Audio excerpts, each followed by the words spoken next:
my flatmate, my go-to guy when I have a question. The gentleman who is still the best dressed, well, I think Keith wins today, dressed person in the room, who's speaking on the geometry of random polygons, Clayton Shonkwiler. Well, thank you, Rob, for the introduction, and thanks to the Newton Institute and the organizers for inviting me. So I want to talk about the geometry of random polygons, and you can see that co-authors include Jason Cantarella and also Tetsuo Deguchi. So here's the basic motivating question: what's the average shape of a polymer in solution? And then, I can be talking about so-called linear polymers, where the ends. Oh.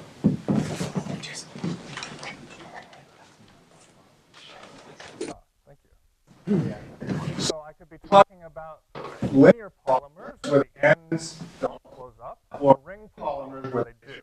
And as you might guess, the ring polymers tend to be a little bit more challenging to think about. And the answer, generally speaking, has been to think of polymers as analogous to polygons. So we can, well, this isn't really an answer, I guess. It's sort of like an interpretation. So then we can turn that into a math question with respect to a given probability measure on the space of closed polygons. So, of course, step 0 is what is your probability measure? And then once you have such a thing, what is the expected value of various measures of the geometry of such a polygon? So I'm going to talk about radius of gyration. Jason, in a minute, is going to talk about total curvature. But of course, there's lots of other quantities that one could be interested in understanding in this context. And a related question is, well, even if you can't prove theorems, can you, take 10 megasamples of polygons with respect to your measure and numerically figure out what the answer is? Of course, to do that, you have to have some sort of good sampling algorithm. And likewise, how can you numerically integrate over your space of polygons? So I'm going to try to answer some of these questions. And so here's sort of the setup.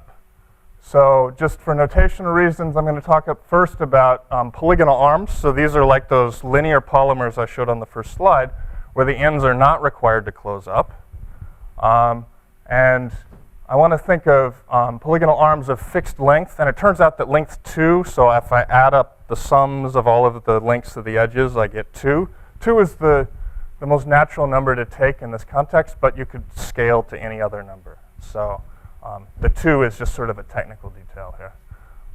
So this is my space, and then what I want to do is I want to define a surjective map from some sort of more natural space to this space. And then that more natural space is going to be sort of my model space for the space of polygons. And the way that I'm going to define that map is by way of the Hopf map. So this is a slightly, it's the same map, but it's written down slightly differently than the version of the Hopf map we saw yesterday. So if I have a quaternion Q, so it's, coordinates Q0, Q1, Q2, Q3, then the Hopf map applied to Q is just Q bar times the imaginary quaternion I times Q. And then if you just sort of write that out in coordinates, you see that this is a purely imaginary quaternion, so you can think of it as a vector in R3. So I've taken a quaternion and sent it to a vector in R3. And in so doing, I've squared the length. So, whatever the length of Q was, after I've done the Hopf map, I get a vector whose length is the square of the length of Q. Okay. Well, now think instead of a single quaternion, I have a vector of n quaternions. I apply the Hopf map to each one individually. Well, now I have a collection of n vectors in R3. So now think of those vectors as the edges of my polygon. So first vector is the first edge, the second vector is the second edge, and so on. And then, of course, when I do that, since the Hopf map squares lengths, the sum of the lengths of the resulting vectors is just the sum of the squares of the lengths of the quaternions. So if the quaternion started out sitting on the sphere of radius squared of 2, my resulting collection of edges the sum of their lengths is equal to 2. So I'm landing exactly in this space of polygonal arms of total length 2. So this is my upstairs space, the sphere of radius squared of 2 in quaternionic n space. And then I'm going to define a measure on my polygonal arm space to just be the push forward of the standard measure coming from the round metric on the sphere. And we call it the symmetric measure because obviously that's a highly symmetric measure, the round measure on the sphere. Okay, well, of course, that was open polygons. Now I want to talk about closed polygons. So this Pol 3 space sits inside of arm 3. It's just the guys where the vectors close up, or equivalently, the sum of the vectors is equal to 0. Okay, so then what I want to do is I want to see, well, what's the preimage of that space, which is the space that I'm really interested in, under this sort of coordinate-wise Hopf map. So Hausmann and Knudsen gave us the answer about 15 years ago, and let me just say where the answer comes from in this sort of view of things.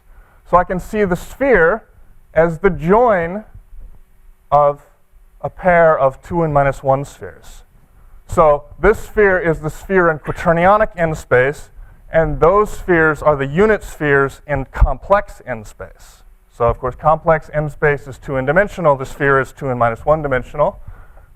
And then if I write, A is a point on the first sphere, B is a point on the second sphere, theta is join coordinates, then this corresponds to this point on the 4n minus 1 sphere of radius squared of 2. So this is a complex vector, this is a complex vector times j, so these are the sort of the 1 and I terms, these are the j and k terms. Okay.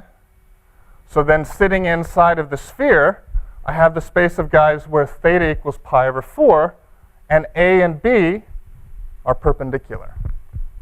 So what do I have? Well, I have a unit complex n vector, another unit complex n vector, and those two guys are perpendicular. So that's an orthonormal 2-frame in Cn. So that's exactly the Stiefel manifold of orthonormal 2 frames in Cn. And then Hausmann and Knudsen showed that the inverse image of polygon space under the Hopf map is exactly this Stiefel manifold. Okay. And it's kind of a cute proof. So if I write a quaternion as complex number A plus complex number B times J, then the Hopf map takes this form. So then if I have my polygon, where each edge is just Hopf of some qi, and I write it, and so now I think about, okay, what's the sum of the edges? And length squared is just going to be easier than length, because I don't have to take a square root, and I write this out using that calculation up there. The answer is, well, the square of the length of the sum of the edges is exactly this expression. Well, when is that 0? Well, it's 0 exactly when A and B are perpendicular, and theta is equal to pi over 4. Okay, well, a polygon is closed exactly if the sum of the edges is equal to 0. So that shows that, well, indeed, the preimage of the closed polygons are where theta equals pi over 4, and A and B are orthogonal. Okay. So I have the Stiefel manifold sitting up above my space of closed polygons. And then the symmetric measure on the space of closed polygons exactly corresponds to the push forward of Haar measure on the Stiefel manifold. So now we've finally actually done something cool where we say, oh, sampling polygons is equivalent to sampling points on the Stiefel manifold. And this is an incredibly easy thing to do, because I can just take two independent Gaussian vectors in Cn, I apply Gram-Schmidt, and all of a sudden I have an orthonormal 2-frame in Cn. So that's exactly a point on the Stiefel manifold, and pushing down, it's a polygon. And so this is essentially the entire algorithm written out in a Mathematica. So you can see it's very simple, and it's a linear time algorithm, so it's very fast. And let me just show some pictures of things that you get. So here are some 20 gons. Here's some 200 gons. Here's some 2,000 gons. Yeah, right. Well, but it's essentially that fast. I could show you a million gon, but it just looks like a mess. You can't really see anything. OK, so then the idea is, well, now we know how to compute expected values. Instead of integrating over your polygon space, which is some weird thing, you integrate over the Stiefel manifold, which has this beautiful Riemannian metric on it, and you know what you're doing. So the quantity I'm going to focus on here is the radius of gyration. Really the square of the radius of gyration, again, because square roots are annoying. So the square of the radius of gyration is either the average squared distance from the vertices to the center of mass, or equivalently, the average squared distance between any two vertices. So the gyradius of a polygon is this expression. In principle, the expected gyradius over all of Paul space is the integral of this expression over the Stiefel manifold. But gyradius means square root of, or it means square of. Square of radius of gyration, yes. Yep. Of course, this is actually not such a nice thing to integrate over the Stiefel manifold, because this is talking about vertices instead of edges. And everything in my construction was really focused on edges rather than vertices. But there's a really neat thing you can do if your iPad cooperates, which is instead of focusing on a single polygon, well, a polygon is just an ordered collection of edges. Well, if I forget about the order, I get a whole class, an ensemble of polygons where I just rearrange the edges in all possible ways. So I'll show an example in a minute, but if I think of, OK, well, I have my polygon edge 1, edge 2, edge 3. Well, now I could rearrange those edges in different ways and get lots of different polygons. So that's what I'm calling an edge set ensemble. Then if I take the average over all polygons in the ensemble and call that S gyradius for symmetrized gyradius, then that average turns out to be exactly this expression. So it's just some prefactor involving only ends times the sum of the squares of the lengths of the edges, which is kind of amazing. And then if I write, well, the square of the lengths of the edge just is equal to this expression in terms of the A's and the B's. And now this is a very natural thing to integrate over the Stiefel manifold. So before I show you the result of that integration, let me just show you some edge set ensembles. So here's if I take the regular pentagon and I take the ensemble where I rearrange the edges in all possible ways. Well, of course, really you get 120 different things, but basically this picture just repeats 5 times. There's 24 here. If you take a slightly irregular pentagon, your edge set ensemble gets a little bit more interesting. I don't think so. Go back to the regular case. That star has much longer edges than that. Yeah. that's- Oh, you're right. Yeah. Sorry. Yes, I have rescaled. Sorry, Mathematica rescaled sort of on its own. Right.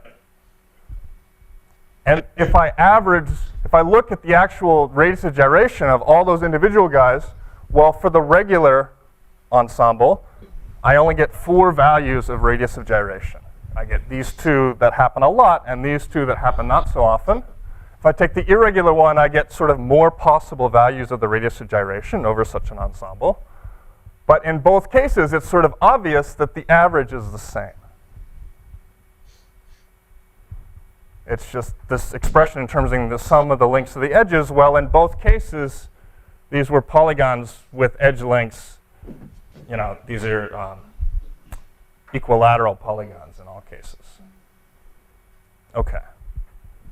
So if you then do the integration that I mentioned before, you get this incredibly simple answer. It's like, it looks disgusting, but then you integrate and you get 1 over 2n. And that's exactly the expected squared radius of gyration of n gons sampled according, or with respect to this measure. And if you care about arms, with respect to the symmetric measure, you get this other expression up here. And of course, since we have a sampling algorithm, you can check your theory against the reality. So you can take samples. So the dots represent samples, either 1 or 5 million samples. And you can see that the theory matches the reality so well that it looks like this data is fake, right? But it's real. OK, so that's all I'm going to say about this. Jason, again, is going to say a little bit more. But you can think about various sort of mathematical questions related to this. There's a version for curves. What does that tell you about curve theory? What about dynamics? What about Brownian motion in the Stiefel manifold? Is that a good model for evolution of polygons? And then I was just talking about geometry, but of course the topology of random polygons is a very important question. How likely is a random polygon to be knotted? How likely is a random polygon to be a trefoil knot? These are certainly questions that one would like to know the answer to. OK, so this is the paper again with Jason and Tetsuo. So, thanks.